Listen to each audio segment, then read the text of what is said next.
Good evening from the top of the world. I hope you all are doing absolutely well, and if you're thinking about me, I'm doing good as well. In this video, I'll teach you guys how to scan handwritten pieces on CamScanner.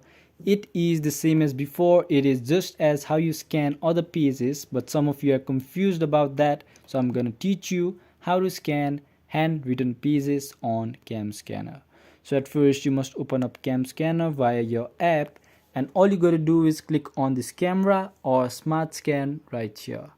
After you click on that, you click on or you focus on the photo that you want to click, and you click on camera button. So this is the pic that I want to scan. This is from my sister's class test. I believe she's doing great. So this is the piece. This is the handwritten piece.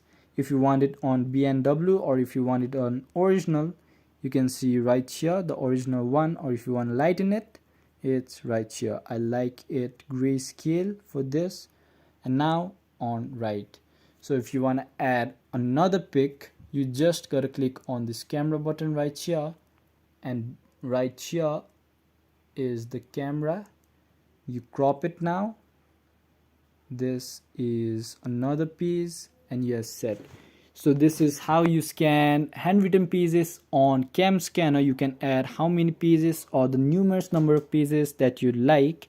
And I believe I've taught you guys how to scan handwritten pieces as well on CamScanner. And if you guys learned something today or found this video helpful, please do leave a thumbs up below and comment down what you'd like to see next. Until then, have a good time.